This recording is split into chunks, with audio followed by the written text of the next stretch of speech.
و رحمت الله و برکاته. اولا همه شما را به این روز مبارک، روز عبادت، روز راز و نیاز با خدا، و این روز سید الایام تبریک و تهنیت میگویم. هزاران شکرش خداوند را که ما را به این روز با سلامت رسانید و در این مکان مقدس جمع نمود.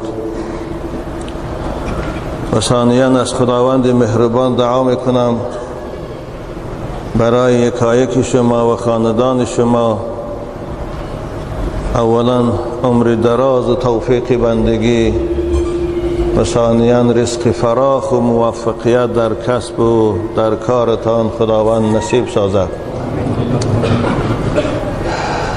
و چند از برادران که در بیرون التماس دعا کردند، یکی برای مادر عزیزش و یکی برای دخترچه نور چشمش و این دو خواهر اسلامی که از ناحیه پنجکت اینجا حضور دارند، از ما التماس دعا کردن برای خودشان و فرزندانشان.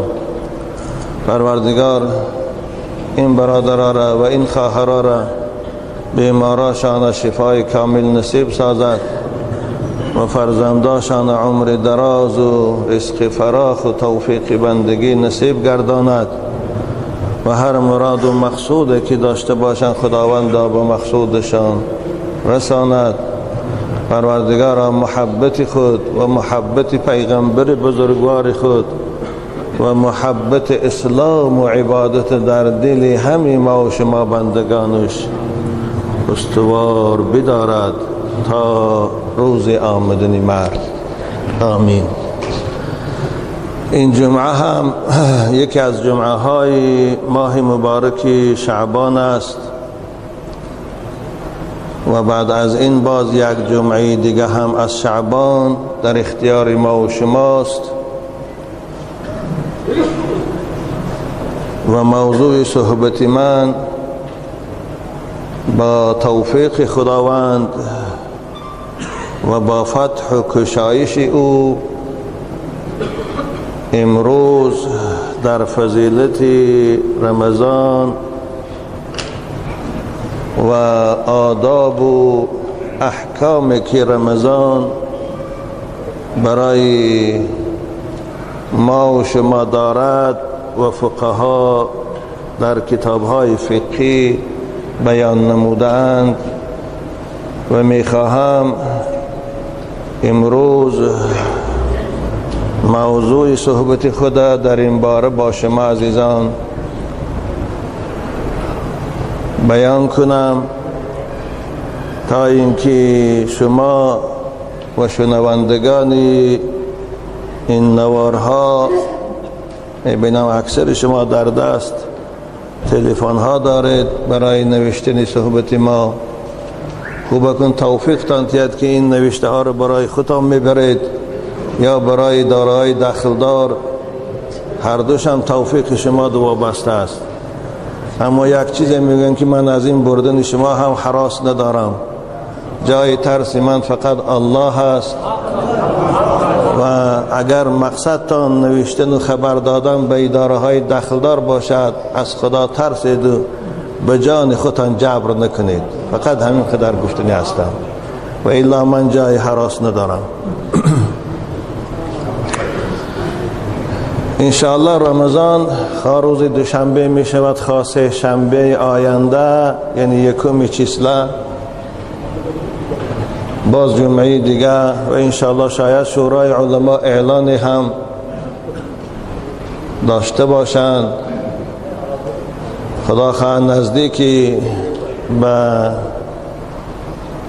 دوشنبه آینده یعنی یکم اوگوست این اعلان می شود.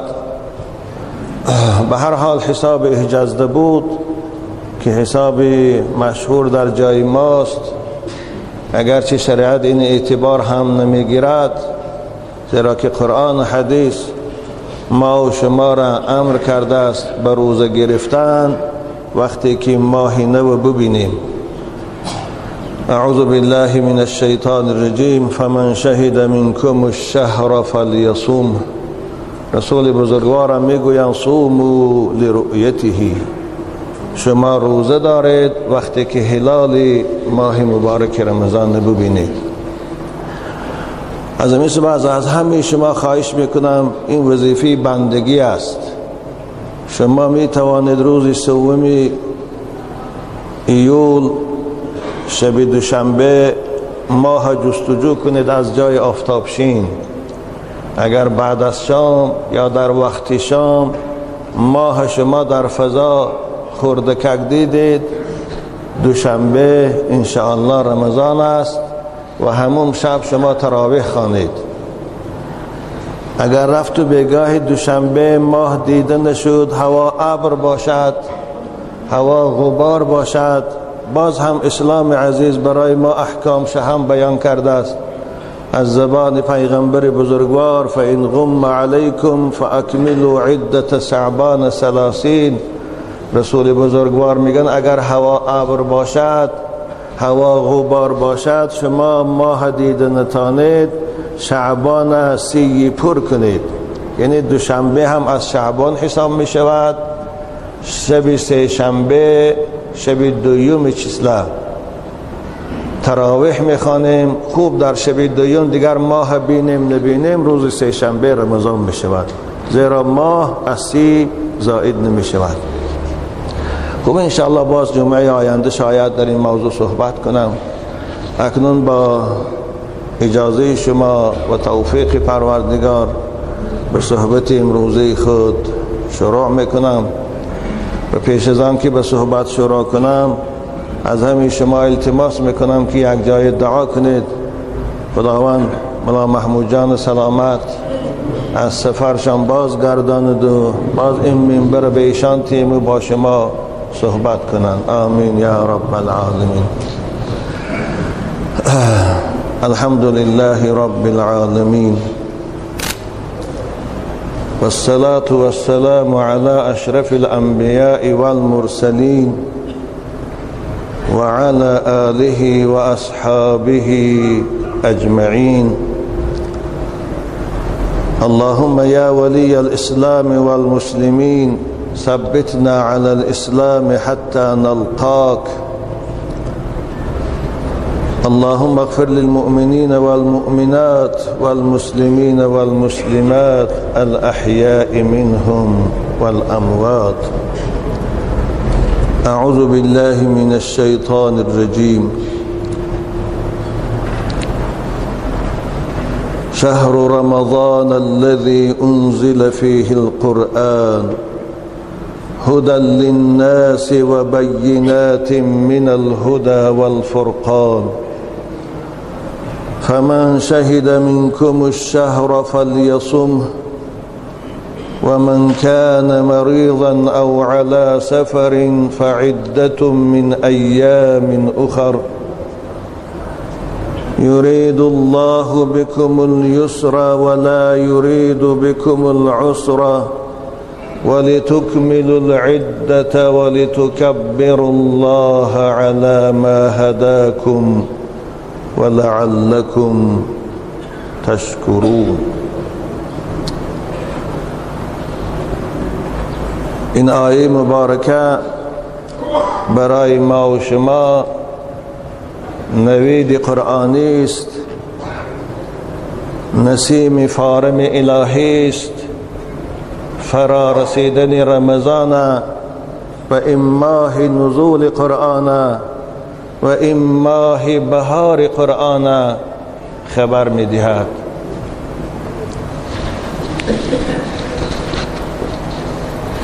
شهر رمضان الذي أنزل فيه القرآن هدى للناس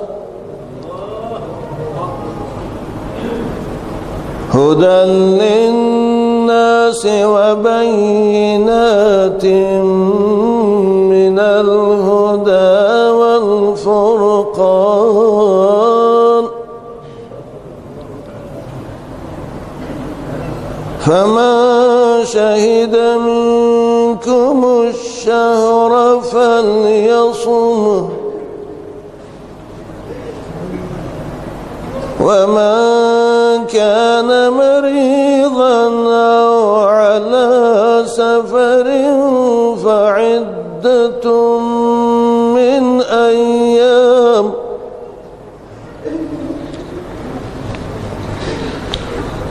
فمن كان منكم مريضا أو على سفر فعدة من أيام أخر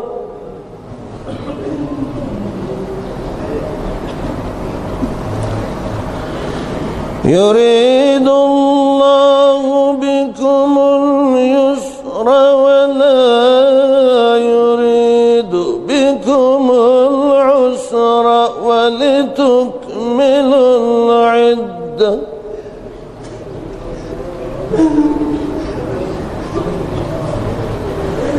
يريد الله بكم اليسر ولا يريد بكم العسر ولتكملوا العدة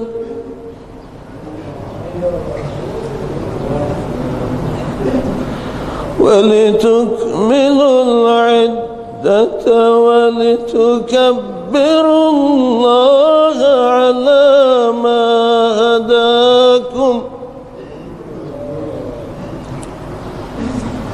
ولعلكم تشكرون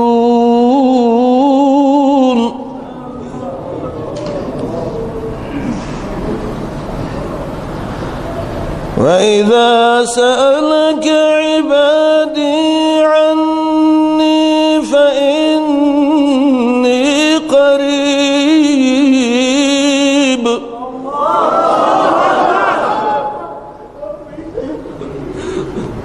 أجيب دعوة الداعي إذا دعان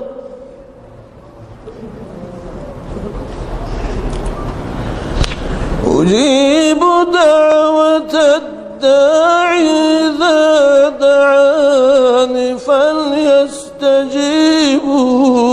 لي وليؤمنوا بي لعلهم يرشدون.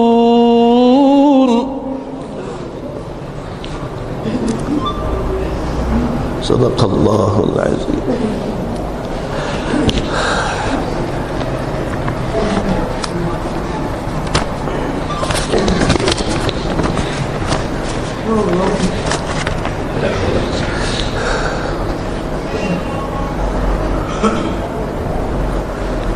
خداوند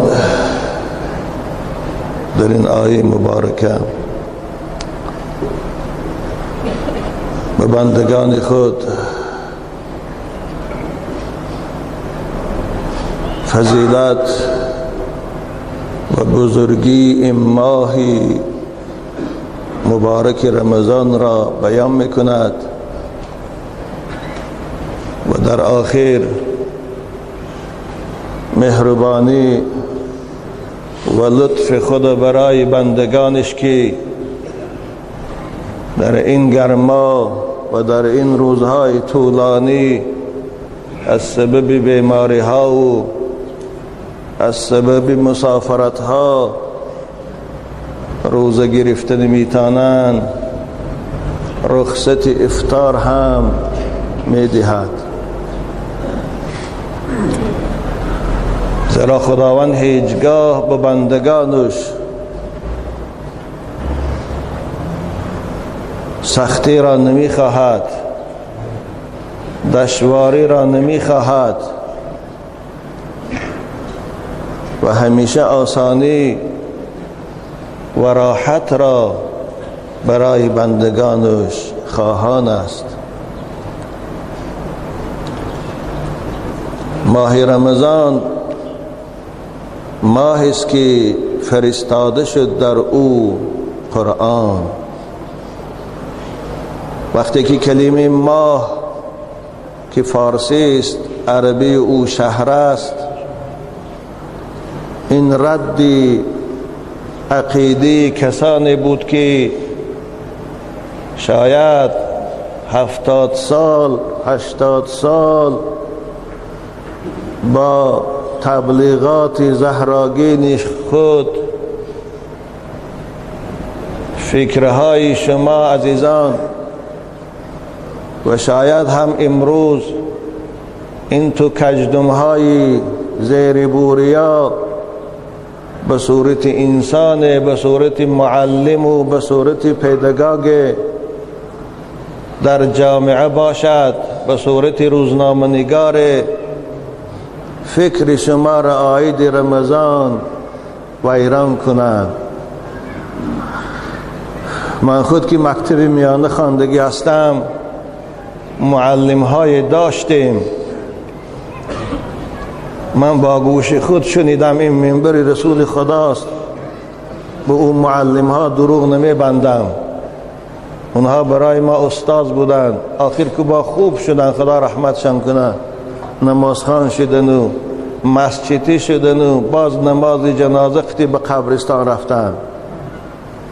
لیکن در ایام جاهلیتشان مثل امروزه حکومتدارا، مثل امروزه ژورنالیستا، مثل امروزه ایدئولوگ ها، اونها هم فریب خورده بودند.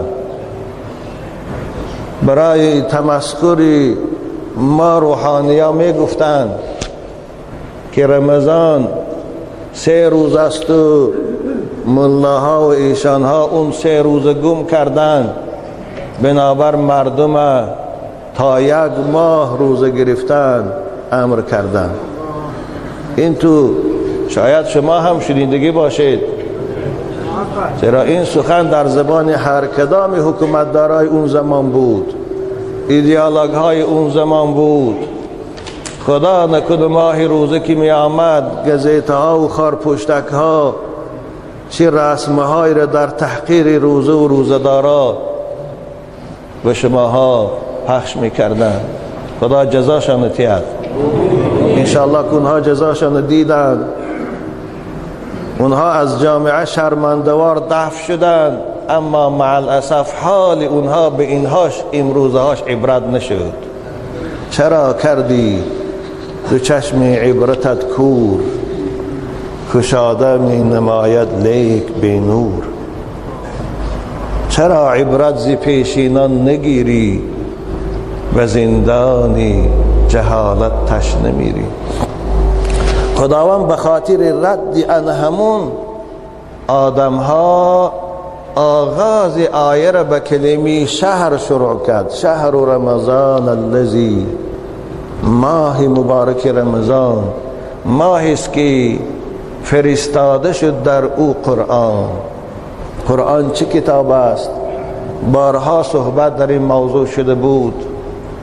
قرآن چه کتاب است؟ ایشان مولا محمود جان مفصل ساعتها در فضیلت قرآن و معجزه بودن قرآن صحبتهای داشتند. در نوارا هست، مع الاسف امروز پخش این نوارها هم منع شد و حتی فروشندگان اونها را براشان دیلی جنایی کشاده می شود. قانون جنایی جمهوری مانده باز 1 پونکت نوعی و جای داده شد، این باشد فروشی نوارهای خوابیدی یا خادیگری دینی و اسلامی.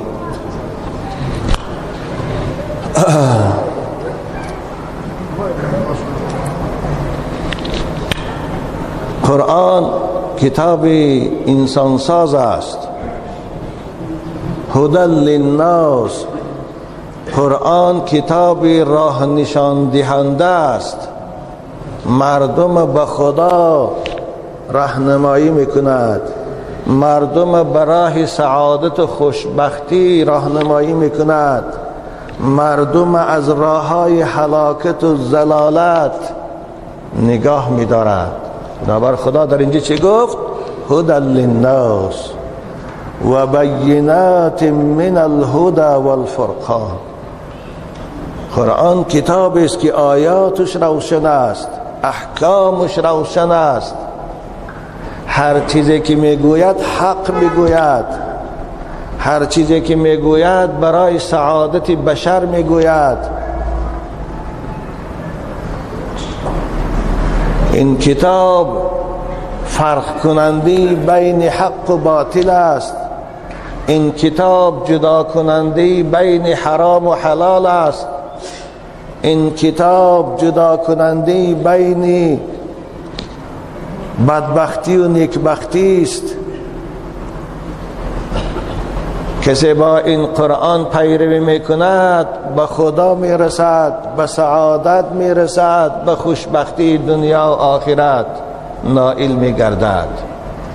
کسی این کتاب پس پشت میپرتاید و احکام او را نادیده میگیرد یا به مقابل احکام او قانون میبرارد، این انسانها در هر سطح و مقام باشند از خدا دورند. اینها برای بدبختی و شقاوت رفتند و اینها دشمنان خدا هستند. خداوند حتما انتقامش از اینها میگیرد. و بینات من الهدى والفرقان. فمن شهد منکم الشهر فلیصم. خداوند بیانی روزه کرد و روزه از کی؟ برای هر کدام ما و شما خوانندگان قرآن و شنوندگان قرآن، بندگان حقیقی خدا شروع می شود. خدا گفت کسی از شما، ببینید که کسی از شما گفت، فرق ندارد او ملاست ایشان است، فرق ندارد او جوان است و پیر است، فرق ندارد او پسر است و دختر است، فرق ندارد که او پیرزن است و پیرمرد است، فرق ندارد که او بای است و کمبغل است، فرق ندارد که او صاحب حکومت و منصب است یا دهقان و کمبغل است. هر کسی خدا گفت از شما، زیرا همه موجودات این عالم مخلوق خداست و همه بنده و فرمانبردار الله است.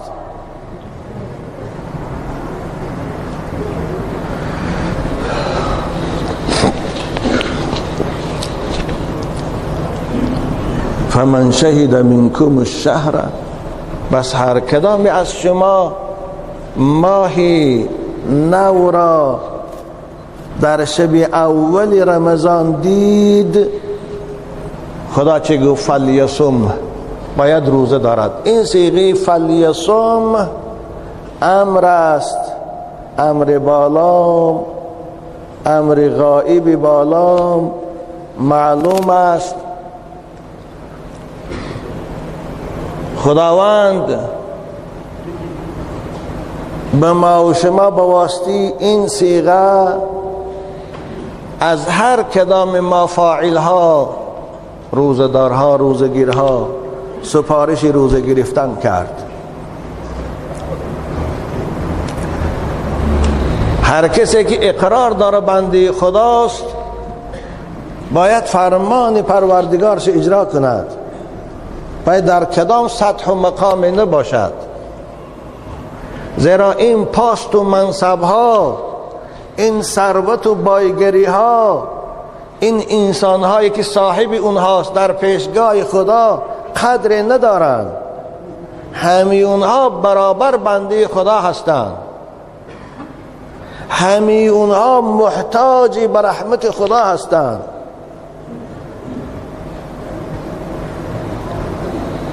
او خدای مقتدر و توانای هست که در یک چشمک زدن همه را به خاک یکسان میکند اگر بخواهد، اگر مشیتش رفته باشد. او خدایی است که هیچ یکی از متکبران عالم از اول سر کرده تا آخر دنیا نمیتوانند به او ذره زیان رسانند. بنابراین پیغمبر بزرگوار در حدیث قدسی که امام مسلم این حدیث روایت میکنند می فرماید خداوند گفته بود است به بندگانش از سطح پایانی سر کرده تا سطح بالایی یا ابن آدم لو ان اولکم آخرکم و انسکم و جنکم كانوا على افجر قلب رجل واحد منكم ما نقص ذلك في ملکی شیئا. ای بچه آدم، ای کسی که تو خود انسان میدانی، تو خود اقرار داری که آفریدی خدا هستی، اگر همه شما از اول تا آخر، اگر همه انسان ها و جن ها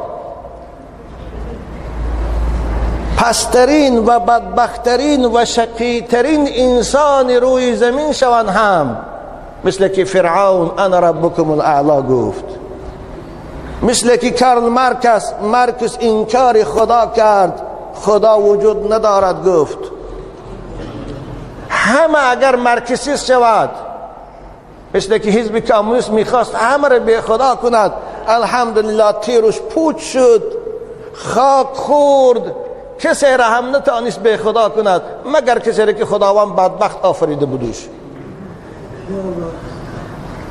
همه شما گفت، پروردگار گفت اگر مثل مارکس باشه، مثل فراید باشه، مثل فرعون و نمرود باشه هم،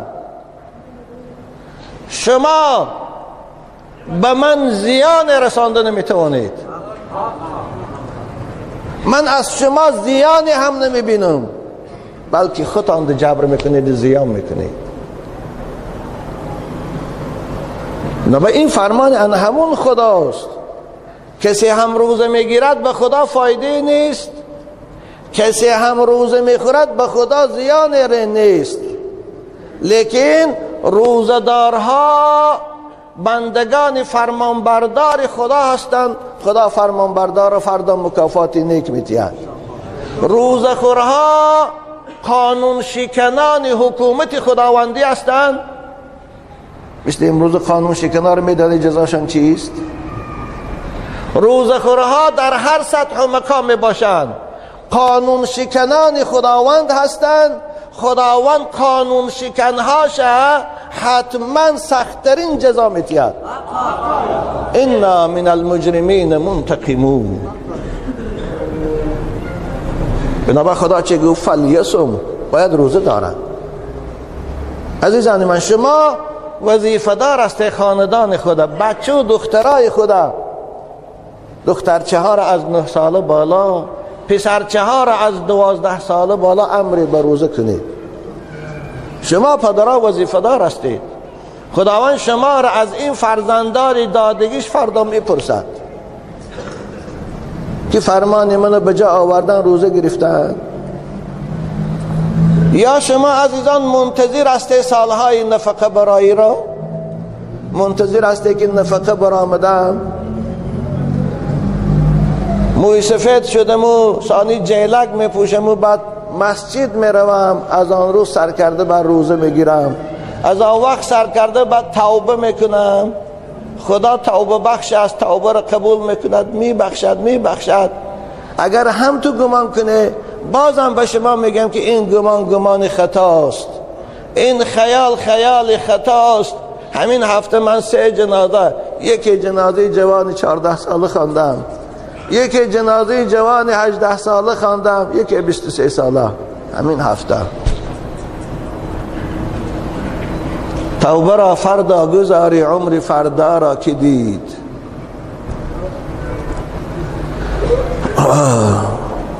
فضل دین دادر عروس ما، خدا صبرش دید، همراه با خاندانش، پسرش خیلی جوان خوب بود، دانشگاه ملی میخواند.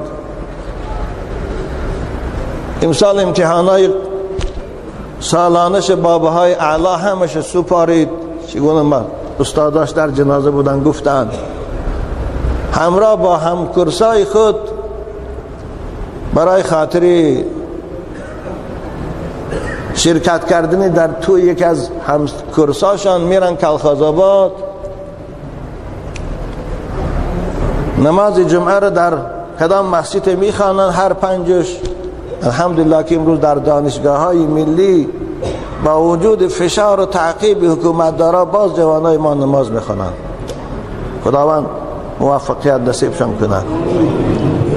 بعد از خواندن نماز جمعه به همون قشلاقی که توی هست نزدیک میشوند، کنل کلام بود است، آب. خوب رفیقا میگن جا آب بازی کنیم سلخین شویم، بعد از آن میریم.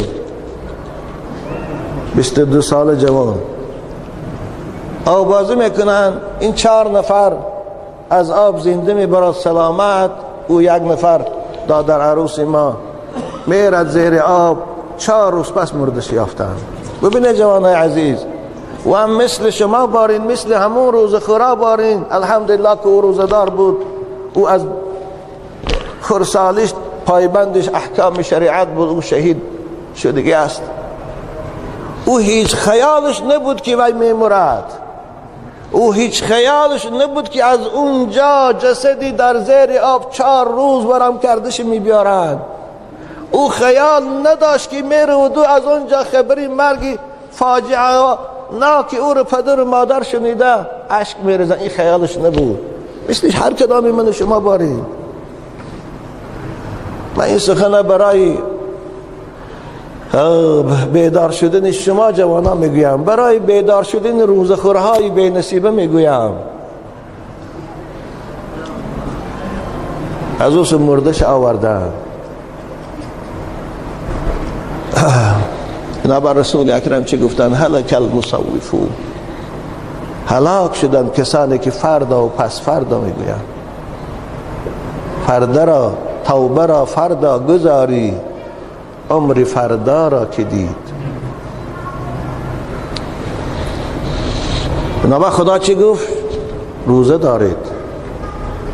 هر کدام از ما و شما باید روزه گیریم. وقتی که سلامت هستیم، تن صحت هستیم، الحمدلله. وقتی که عقل من بجاش است، عقل سالم داریم.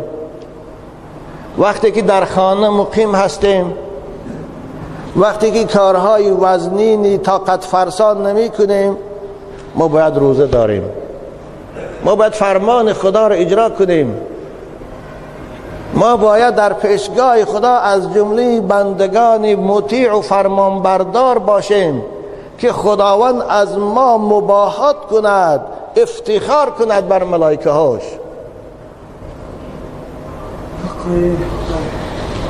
فلیصم. بازم میگه این فرمان رئیس جمهوری کدام دولت پر اقتدار نیست. این فرمان رئیس ناحیه نیست. این فرمان رئیس جماعه نیست. این فرمان وزیر انوده و کگبی نیست.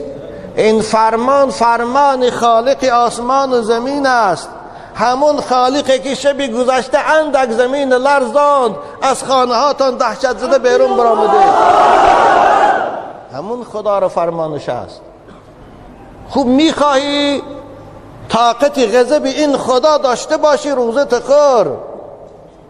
مثل فرعون و مثل صدام حسین بارین. ببین چه دنیا انتقام گرفت. میخوای فرمانبردار خدا باشی، خوشا به حالت. این دنیا ده هم سعادت و خوشبختی در انتظارت است. در قبر هم سعادت و خوشبختی در انتظارت است. فردا در بستانسرای بهشت ضیافت الله برایت آماده است. پروردگار در حدیث قدسی میفرماید الصوم لی و انا اجزی به. روزه برای من است، بندگان من به خاطر اجرای فرمان من روزه میگیرند. خدا گفته ایستاده است. ببینید این اضافه تشریفی است. خدا میگه روزه را من فرمان دادم. روزه را بندگان من به خاطر اجرای فرمان من میگیرند. روزه را بندگان من به خاطر احترام من میگیرند که معبودشان هستم. برای آنکه خدایشان هستم، برای آنکه خالق و آفریدگارشان هستم، برای خاطر آنکه رزاق و رحمدین و مهربانشان هستم، به خاطر این روزه میگیرند. خب به خاطر من روزه میگیرند، خدا میگه و انا اجزی بهی، من مکافات روزشان میتیم، من پاداش روزشان میتیم، من ثواب روزشان میتیم. یا الله. رسول بزرگوار میفرمایند ان فی الجنة بابا یقال له ریان، جنت هم دروازه ها دارد، مثل بستانسرای حکومت ها چند دروازه دارد. دروازه مخصوص برای رئیس های جمهور، دروازه دیگر برای دیگر وزیرها، دروازه دیگر برای خدمتگارهاش. مانند این بستانسرای الهی هم که بهشت نام دارد چند دروازه دارد. یکی از دروازه های او را نامش ریان است، بالای او پشتاق شده با حرفای زرین نوشته شدگی ریان. معنای ریان چی؟ سیرابی، زیباگی.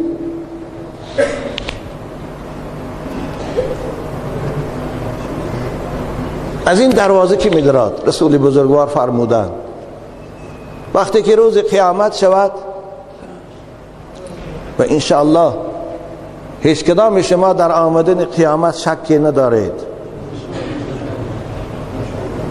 در آن روز آمدنی است، در آمدن او شکی نیست. خداوند اعلان میکند این الصائمون، رمضان روزدارهای رمضان کجاند؟ خدا خود میداند کجاند روزداران ماه مبارک رمضان، کجا هم بندگانی که در این گرمای ماه اوگوست روزه داشتند، کجا هم بندگانی که این 17-18 ساعت طولانی روز در گرسنگی طاقت فرسا صبر کردند، در تشنگی دهان و لبهاشان خوش شد صبر کردند، کجا؟ روزداران میخیزند. روایت دیگری هم داریم، رمضان مبارک به صورت زیبای آن روز در پیشگاه خدا حاضر می شود. خیلی هم زیباست، آنچنان زیباست که تمام عرصات مفتون زیباگان پیشگاه پروردگار خود سجده می کند، در پیشگاه با عظمتی او سر به سجده می گذارد. رمضان خداوند میگوید رمضان چی میخواهی؟ خدایا میخواهم کسانی که در دنیا حق من شناختند و فرمان تو را اجرا کردن و روزه گرفتند به اختیار من تی. پروردگار چی میگوید؟ برو عرصات قیامت، کسانی که حق تو را شناختند اونها را پیشواز گیر، اونها را به در دروازه بهشت که نامش ریان است بیار. رمضان می رود، روزدارا را در عرصات قیامت جدا می کند. از کی؟ از روزخورها. یک نام قیامت روز فصل است. شما در سوره عامه میخوانه این یوم الفصل کان میقاتا.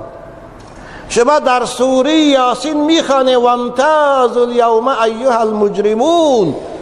آن روز خداوند ندا میکند که ای جنایتکارا، ای بی نمازا، ای روزخورها، از بندگان نمازگزار و روزدار من جدا شوید. آن روز حکومت در دست الله است، دیگر حکومت نیست. آنجا اوباما هم خاموش است، آنجا مدوید هم خاموش است.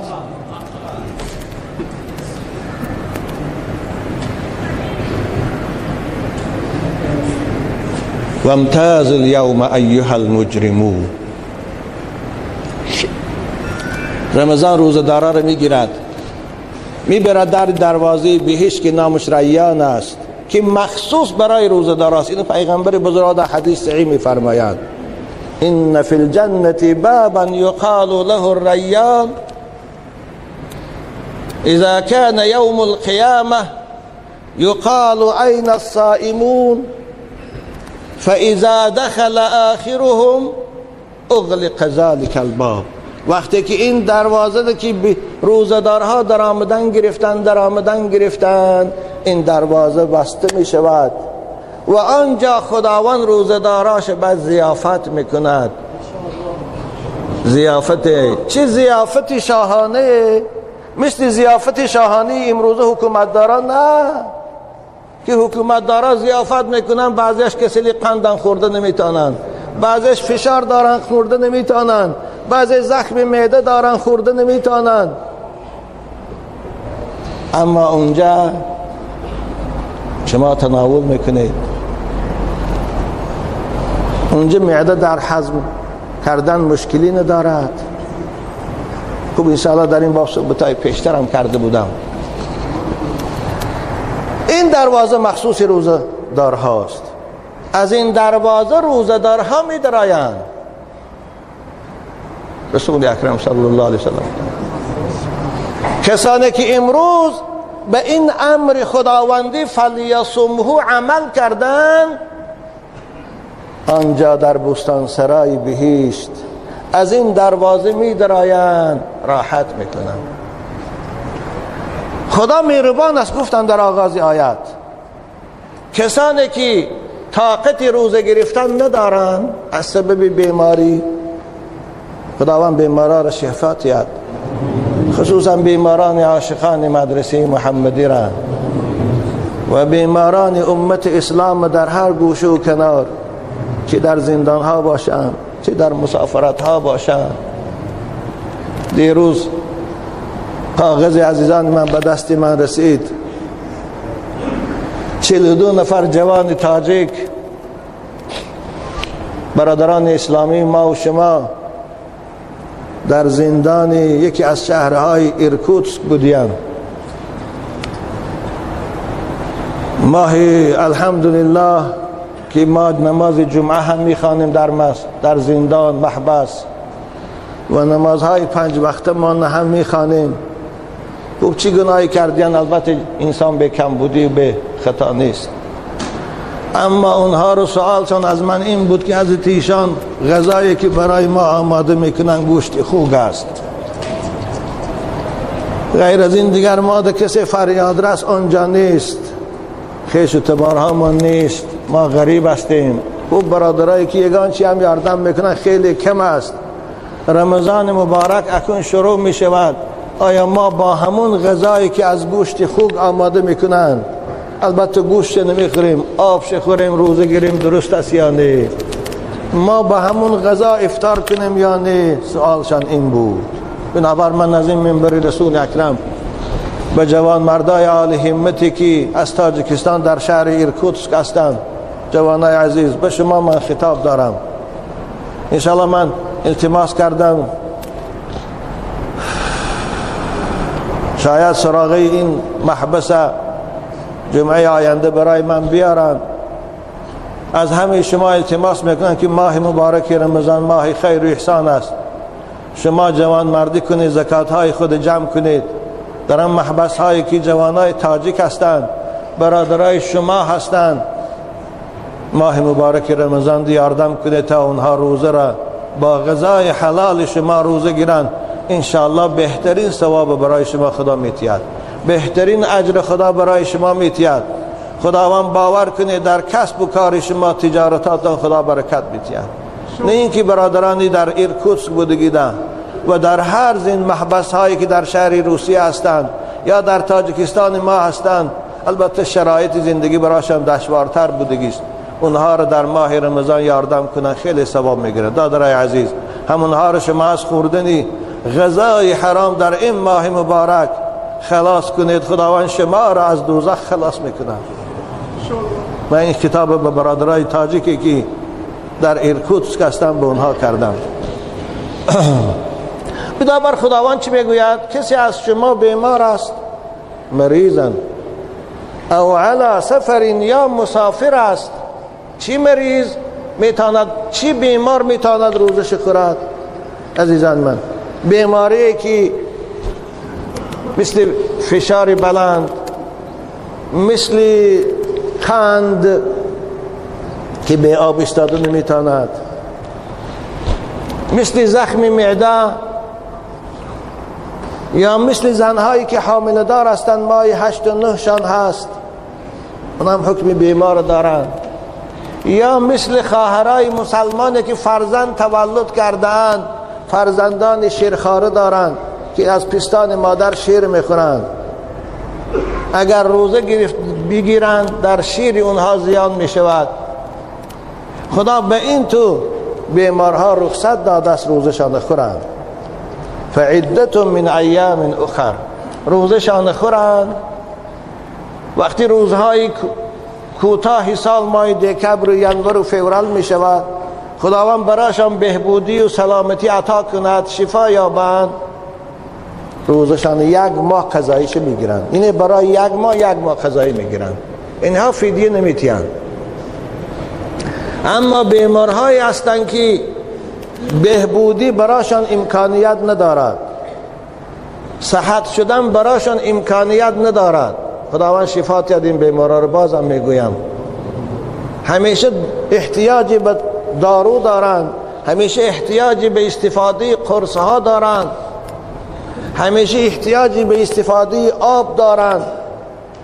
اینها را خداوند رخصت داد روزشان خورند و برای هر روزش 5 سامانی یعنی 2.5 کیلو گندم مقدار صدقه فطر آخر ماه مبارک رمضان جمع کنند. اگر 3 روز باشه 150 سامانی و یکی از خویشاوندان کم بغلشان با یگان شخص قرضدار یا به محتاجا و مظلومایی که در بیمارخانه ها هستند، به صاحب خانه ها هستند، براتیت اعلان کند که این فدیه روزی من بود. این خدا رخصت داده است. یا موی سفیدایی که خیلی پیر شده اند، یا پیرزن هایی که خیلی خسته شدگی هستند، از سبب بیماری خیلی سالشان به جای رسیدگی است، خیلی لاغر و ناتوان هستند که این در اصطلاح فقها شیخ فانی میگن و شیخ فان عجز عن الصوم افطر. اینها را هم خدا رخصت داده است روزشان خورند. نبا در خانه شما پیرمردی پدر دارید یا بابا دارید که سنش از 70 بالاست و خیلی هم لاغر و خسته است، اگر روزه براش امکانیت نشود گرفتن، میتواند روزش خورد و آخر ما 150 سوم و یک فقیر و کم بغل بدهند. این حکم خداست. اینو من از پیش خود چیزی اضافه نکردم عزیزان من. اما سالی گذشته بود یا سالی گذشتهش برادران عزیز اسلامی از غلانی من دعوتی کرده بودن در کویبیش. مراسم توی بود. بعد از انجام توی یک پیرزنی خیلی ناتوان و میدهک به زیارت من بچه هاش برداشته آوردن. وقتی که مردم من به مادر شناسا کردن، مادر 112 دست. امسال پرسیدم حال هم حیاتن. رمضان نزدیک بود، مثل ماه شعبان بود والله عالم توی. به خاطر غمخواری گفتم مادر جان شما 112 خوب عمری خوشروی دیده، عمری با برکت و طولانی دیده، حالا هم چهرش نورانی بود، نور ایمان در چهرش موج میزد. گفتم مادر جان اگر رمضان امسال گرم است، امسال روزها دراز است، شما خسته هستید نمیتونی روزه گیره، بچه ها فدیه شتیان شما روزه تا نخوره. ببینید مادر 112 ساله الان 114 بودگیست، گفت که نه بچم گفت من روزه نمیخورم، من تا امروز روزه من نخوردم، از روز که روزه گرفتم الحمدلله الان من قوت دارم. والله گفت بچم گفت رمضان برای من لذت میبخشد، نه اینکه من گرسنه میموند، من روزه من نمیخورم. گفت شما دعا کنه خدا و من قوت دهد. ببینید ایمان است. الان یک مادری هم در خانه ما نشسته است، خیلی ناتوان است. گفتم قوت روزه گرفتن داری؟ گفت انشاءالله روزه باشم قوت نداشته باشم حرکت میکنم روزه میگیرم. اونا ایمان دارن. ببینید تنصحت ها را غمیزار گرفته است آمدن رمضان، اما کسانی که وجود اونها ایمان است، لبریز ایمان است، اونها خرسندن که ماه عبادت فرا رسید. بنابراین در روایات هم ما میخوانیم کسی به آمدن رمضان خوشحال شود و خرسند و از برآمدن رمضان ناراحت شود و غمگین، جنت براش واجب است. رسول خدا هم در روایات الله اعلم بصحته صاحب روح البیان آوردیان در تفسیرشان، ثلاثه من حافظ علیهن فهو ولی الله حقا و من ضیعهن فهو عدو الله حقا. سه چیز است که کسی اگر اونها را اجرا کند، اونها را مداومت در حیاتش تطبیق کند، اونها را نگهداری کند که ضایع نشوند، او مؤمن حقیقی است. اولئک هم المؤمنون حقا، قرآن میگوید. و اگر کسی این سه را یکیش از دست دهد یا هر سهش از دست دهد، یعنی پروا نکند، به این سه عمل نکند، او دشمن خداست حقا. این سه کدام است؟ 5 وقت نماز خواندن، رمضان مبارک روزه گرفتن، و الغسل من الجنابه، غسل از جنابت. ببین عزیزان من، بچه های خوشرو، الصلاة و الصیام و الغسل من الجنابه. کسی این سه را محافظت کنه او مؤمن حقیقی است. کسی این سه را ترک کند او کافر است و حقا. دوام آیت توجه کنید. خوب خدا به بیمارها و به پیرزنها رخصت افطار داد. دوام آیت خداوند مهربان به مسافرها را هم فراموش نکرد. بندگانی که برای خاطر طلب علم یا برای خاطر نفقی خاندان در سفرهای کاری هستند دور از وطن، اونها را هم فراموش نکرد. خدا چی گفت؟ او علی سفر فمن كان منكم مريضا او على سفر.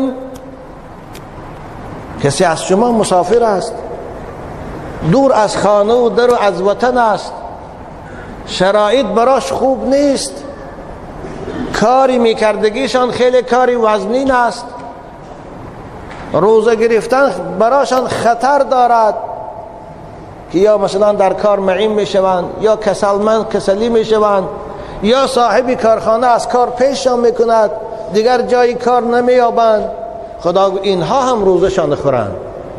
بنابراین من با مسافرایی که صدای من از این نوارها میشنوند، از این اینترنت میشنوند، در مسافرت ها هستند، دادرای عزیز، اگر این کارهای شما در مسافرت ها براتان وزنینی ایجاد کند، براتان مشقت بیارد، شما را خدای مهربان رخصت داده است روزه تا نخوره و انشاءالله در فصل زمستان وقتی که به خانه باز میگرده میبیایید 1 ماه قضایش میگیرید. شما ده فدیه نیست، شما همون 1 ماه رو در خانه که آمده قضایش میگیرید. فعدت من ایام اخر، این امر خداست. لیکن اگر رفت شما در مسافرت هسته سفری هست که براتان مشقت ندارد، براتان مشقت ایجاد نمی کند، کار هم که کنه کارتان وزنی نیست. خداوند چی میگه؟ و ان تصوموا خیر لکم، شما رمضان روزه گیرید، روزه گرفتن بهتر است از روزه خوردن. تا در که شاید زمستان می بیایه، آیا امکانیت قضایی گرفتن داره یا نداره؟ با مردم یک جایی روزه گیره، وزنینش هم در نظر نمی تابد. اما تنها روزه گرفتند خیلی ایمانی قوی در کار است که همه روزه خور باشده در عائله روزه دار نباش. حکم اسلام برای شما این است. در اسلام حرج نیست دادرای عزیز. این چیزی که من با شما میگم این نص قرآنی است. پیغمبر بزرگوارم که برای امت مهربان و دلسوزند، برای مسافرها اجازتی روزه خوردن دادند. حتی در حدیث حضرت فرمودند لیس من البر الصیام فی السفر، سفری که مشقت داشته باشد با وجود وزنینی و مشقت روزه گیری، این روزه ثواب ندارد.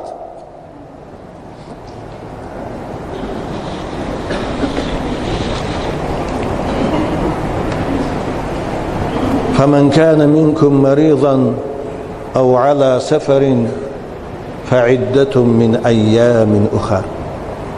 یک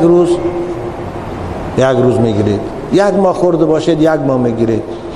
شما وقتی که از سبب رخصت شریعت خود روزه میگیرید، خود روزه میخورید، شما برای این روزه خوریتان گناهگار نیستی. شما نمازاتان خانه، تراویحتان خانه، انشاءالله وقتی که قضایی میدارید فرصت مناسب شد، شما گویا بعینی همون رمضان روزش داشتید. اما کسانی که به عذر روزه میخورند، بیمار نیستند، مسافر نیستند، عاجز و پیرمرد و ناتوان نیستند، لاغر و خسته نیستند، پهلوان و با قوت و با اعضاهای سالم خدادادگی که برایشان داده است استفاده میبرند، اگر روزشان خورند. اینا را پیغمبر چی میگوید؟ ابو هریره روایت میکنند که رسول اکرم فرمودند من افطر یوما من رمضان من غیر عذر لم یقض عنه صیام الدهر کله. کسی یک روز رمضان به سبب، به عذر اگر خورد یک روز، وای به حال کسانی که تا امروز روزه نداشتیند، وای به حال پهلوانانی که رمضان مبارک می‌دارد و پروا ندارند که این ماه چی ماه است.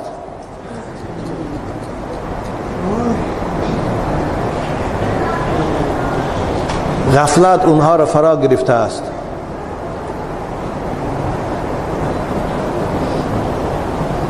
دلهاشان زنگ زده است، در او دل نور ایمان نیست، در آن دل صحبت خدا و رسول تأثیر ندارد، در آن دل امید به مغفرت و به پیشگاه خدا رسیدن نیست. به سبب روزشان میخورند، پروا ندارند. رسول اکرم چه گفتند؟ روز پشیمان شوند و بازگشت به سوی خدا کنند. روز بعد از منصب رفتن، بعد از اینکه ایام جوانیشان سپری شد و به 70 و 80 رسیدن، ترس مرگ، ترس خدا، ترس داخل قبر براشان پیدا شد. یکی او زنگ دلهاشان تازه شد، یک نور از نور ایمان در قلبشان روشنایی داد. یکی واهمه زیرشان که کی مردن هست، پیشگاه خدا رفتن هست، جواب دادن هست. یک تکان میخورن و بیدار میشوند از خواب، ثانی روزه قضایی گیری را سر میکنن، قضایی میدارن. حضرت چه گفتند؟ اگر تمام عمرشان روزه قضایی دارند، ثواب یک روز رمضان هم گرفته نمیتونند. آره فرض از گردنش ساقط میشه اگر قضایی دارن، اما ثواب یک روز رمضان که خداوند گفته است الصوم لی و انا اجزی به، من پاداش میدم، این ثواب به دست گرفته به دست آورده نمیتونه. بنابراین بچه های عزیز به پاکی روزه دارید. انشاءالله روزه برای شما چگونه که پیغمبر بزرگوار میفرمایند الصیام جنتون، روزه برای شما فایده ها دارد، زیرا این پیغمبر مهربان، این پیغمبر دلسوز، این پیغمبر هادی و راهنما روزه را برای شما سپر اعلان کرد. وقایه گفته سپر میگن سپر. الصیام جنتون، روزه سپر است. سپر چی؟ سپر مثل که شما را از تیر دشمن محافظت میکند، سپر مثل که شما را از شمشیر دشمن محافظت میکند. امروز برانژیلت میگویند اصطلاح امروز ده. روزه برای شما سپر است، برای شما برانژیلت است. وقایت من المعاصی و وقایت من النار و وقایت من الامراض التي تحصل من کثرت الاکل و الشرب. عزیزان میگن این روزه نگاهدارنده ما و شماست. یکم از بیماری ها، بیماری هایی که از سبب پرخوری پیدا می شود، بیماری هایی که سرچشمه اونها معده است، بیماری هایی که از غذاهای چربی و روغنی و شیرینی پیدا می شود. شما را از این بیماری ها روزه محافظت میکند. روزه شما را نگاه می دارد. تکشین های معده شما را، این 16 ساعت غذا نخوردن که تکشین های ضرر آور است، میکروب های زهرآلودند در زیر او تکشین معده، این 16 روز غذا نخوردن اونها را هضم میکنند، نابود میکنند. بنابراین اصلی سرچشمه همه بیماری ها این معده است و دوای اساسی تمامی بیماری ها این پرهیز است. پیغمبر اینو جنه گفت، سپر گفت از بیماری ها. انشاءالله کسانی که همیشه روزه می‌دارند، دوشنبه و پنجشنبه، 13 و 14 و 15 ماه نه فشار میشوند، نه کسل قند میشوند، نه کسل زخم معده میشوند، نه کسلی باید چیزی دیگر دارن که تگی معدهشان چیز است و نه کسلی او میشوند. ببینید از این خدا شما رو محافظت میکنه. دویم رسول اکرم گفتن وقایتون عن المعاصی، روزه محافظت کننده از گناه هاست، از گناه شما را محافظت میکند. شخص روزدار هیچگاه دست به جنایت نمیزند، شخص روزدار هیچگاه گناه نمی کند، زیرا او خوش در محضر خدا میداند. شخص روزدار حقیقی هیچگاه حقارت نمی کند، هیچگاه کسی را آزار نمی تید، هیچگاه به زن مردم و به دختر مردم به چشم بد نگاه نمی کند. ببینید روزه محافظت کنندی از گناه ها شد و این چنین محافظت کنندی از آتش دوزخ است. روزداران خداوند به شفاعت رمضان از آتش دوزخ خلاص می‌گرداند. و ان لله عتقاء من النار، هر شب از شبهای ماه مبارک رمضان خداوند از آتش دوزخش بندگانی که دنیا در روزه داشتن اونها را نجات می‌دهد. حتی در روایتی هم داریم وقتی که بنده مؤمن، مؤمنای حقیقی، مؤمنان روزدار و نمازخوان به نزدیکی دوزخ گذشت می‌کردند، دوزخ به زبان فصیح میگفت ای بنده مؤمن زودتر از نزد من گذر، که نور ایمان تو آتش من، حرارت من خاموش نکند. ببینید این فایده از صیام و جنتون.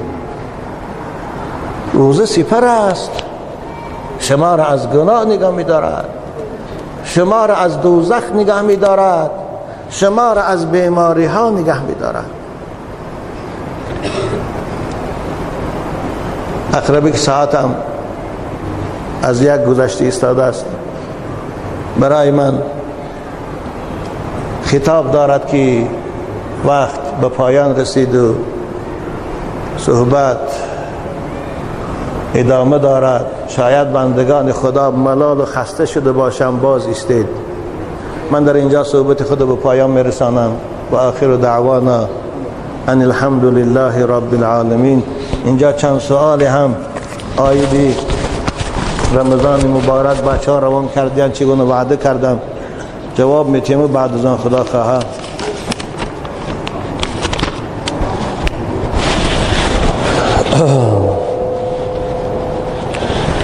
السلام علیکم بابایشان، از شما احترامانه خواهش داریم که به سوال ما جواب گویید. خدا شما را نگه دارد. چطوره که به همگان معلوم است ما در آستانه ماه شریف رمضان قرار داریم. همزمان در محله ما در ناحیه حصار بنیاد مسجد نو رفته ایستاده است. راهبریت محله به چنین قرار آمدند که شخصانی که میخواهند در رمضان افطار کنند بهترش پول آن را در بنیاد مسجد صرف سازند. لطفاً بگویید که افطار کردن افضل تر است یا مسجد ساختن؟ هر کدامش عبادت است. مسجد ساختن هم عبادت است، افطار هم عبادت است.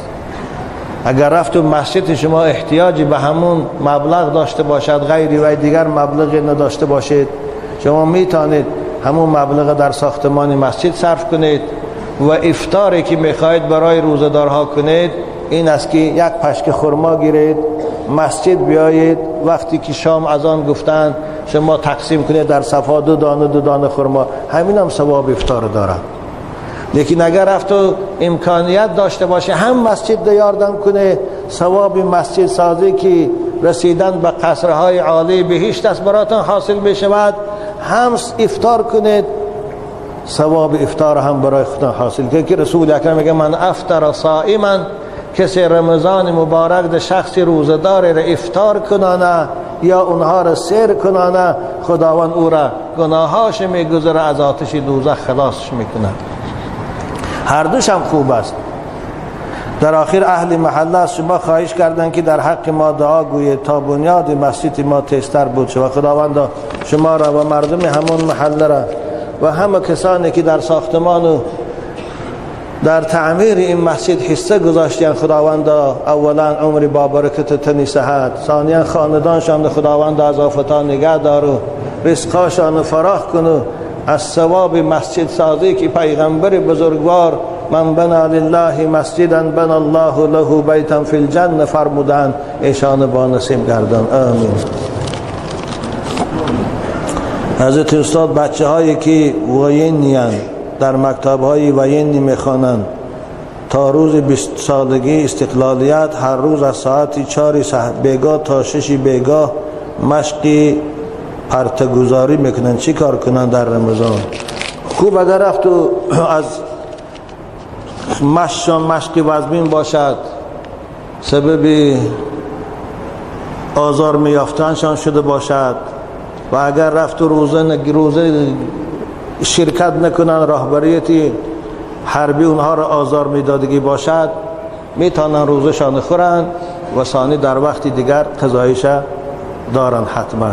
لیکن کنا وقت شنیدم که گویا کسی از حکومتدارا اعلام کرده بود است که در ماه مبارک رمضان کارخانه ها را خوجی ناشن، که تا ساعت 12 یک کارگرای خود کار فرمید و بعد از او اونها را آزاد کنید تا اینکه رمضان مبارک به پاکی. شاید باز رمضان مبارک در آمد راهبرای این پردی حربی هم خدا اونم مسلمان انصافشان میتیان سحری مشق میکنن و ثانی شما رو بیگاهی جواب میتین. اگر رفت و جواب نتیان مشقاتان وزبین باشد، خوب چاره خلاصی نداشته باشید، افطار کنید، قضایش با یک روزش یک روز گیرید دادر عزیز. ایشان نورالدین جان به این سوال من جواب گویید. امروز مسلمانان خوار و ذلیلند، یا اینکه غضب خداست بر مسلمانان یا رحمت خداست؟ و با احترام مخلص شما از شهر خوجند. همین جمعه جواب گویید. این رحمت خداست. انشاءالله هر قدر بالا اسلام فشار زیاد شود، این برای شما مسلمانان رحمت است، زیرا شما با این ارادتان مستحکم می شود، با این صبرتان زائد می شود، با این استقامتتان زائد می شود. اگر شما در این تو وقت فشار و تضییق در اسلام خود استوار باشید، خداوند به شما ثواب 50 شهید از شهدای عصر پیغمبر می‌دهد. شما در این وقت فشار تضییق ظالما و کافرا بر بالای خود دعا کنید خداوند هر چی زودتر حضرت امام مهدی را خارج کند. انشاءالله ما نجات دهنده داریم به نام مهدی که او باید براد. شما دعا کنید زودتر برآمدن او را.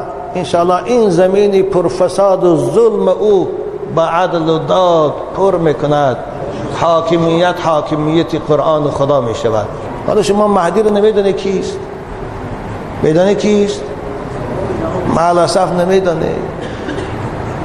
حالا هر مسلمان باید انتظاری کشد که خداوند او رو زودتر برآورد و عالم از این فساد و از این شورزار و از این خارها پاک کند. لیکن با دعای شما میشد، با تیاری شما میشه عزیزان من. خوب انشاءالله اگر من زنده باشم کدام وقتی درباره امام مهدی با شما صحبت میکنم که یکی از اشراط ساعت نشانه های قیامت خروج مهدی است، خداوند صحبتی دارم. بابایشان در رمضان شب نیت کرده روزه گیری جایز است. شخصا در ماه رجب شعبان من همین حالت می شدم و در آخر در حق من دعا کنید مثل شما عالم با عمل خداوند بچه به من نصیب کند. خداوند فرزندای شما را اهل علم و اهل تقوا و از من خوبتر و داعیتر براش نصیب گرداند. دادر عزیز، خوب رمضان از شب هم نیت کنی می شود. وقتی که شما شب خواب می روید بعد از تراویح و همین نیت که فردا باز روزه می گیرم، یا که سحری خوری می خیزید تو روز نیت به یادتان نمی رسد، اما سحری خوری می خیزید برای سحری خوری، همین خود نیت رمضان است. به هوای روزه گیرید درست شدن می گیرید. در آخر با حاج میرزا از اشلاق بینال که از مخلصای مسجد است و از عاشقان خاندان ماست، خودشم و فرزنداشم و دختراشم و نبیرهاشم برای فرزندای عزیزش حیدرعلی و چند نفر نامای زیاد برای دارند، میرعلی و نبیرهاش التماس دعا کرده. چی دعای هم؟ ببین پدر باید این تو باشد، دعای توفیق. حضرت ایشان برای فرزندای من دعا کنه که ماه مبارک رمضان فرا رسید ایستاده است، خداوند توفیق روزه گرفتن و توفیق نماز خواندن و توفیق طاعت براشان نصیب کنه. این از پدر دلسوز، این از پدر مهربان که نمیخواه فرزندش فردا در دوزخ سوزد. خداوند دعا کنیم فرزندای با حاج میرزا ما را اولا عمر دراز و رزق فراخ و توفیق بندگی، توفیق روزه گرفتن و بازگشتی به سوی خودش نصیب کنه. خداوند مثل خودش زیارت خانه خدا را براشان رسیدن نصیبشان گردان. خدایا همه پدرها را مثل حاج میرزا بارین توفیق عنایت فرما که غم فرزندان خود خورن و اونها را در این ماه مبارک رمضان امری به روزه کنند، امری به مسجد کنند تا اینکه از عذاب دوزخ اونها را خداوند خلاص گرداند. آمین یا رب العالمین.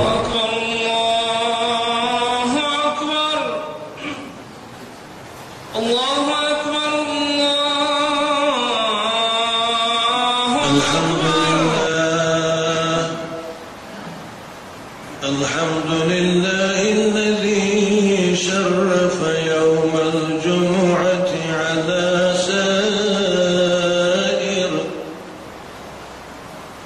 شرف يوم الجمعة على سائر الأيام وأعلى ورفع قدره إلى مراتب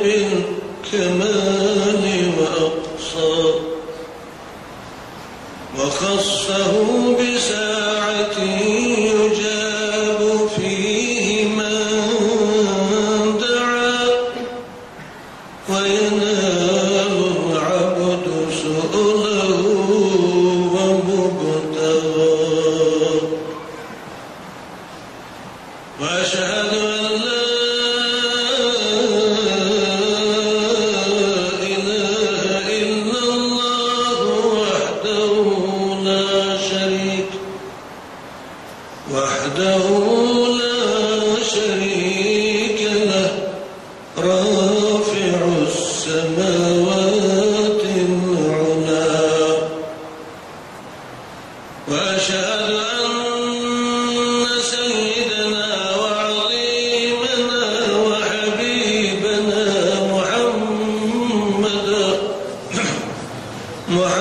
محمدا عبده ورسوله المصطفى صلى الله تعالى عليه وعلى آله وأصحابه وخلفائه الراشدين المهديين هم أهل الهدى والتقى وعلى الإمامين الهمامين بالبلاء صابرين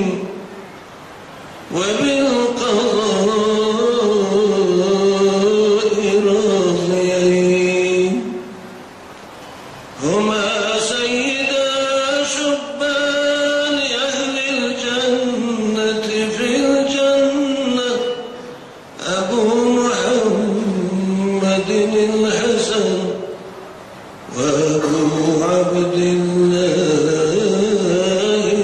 الحسين أيها الناس مسكين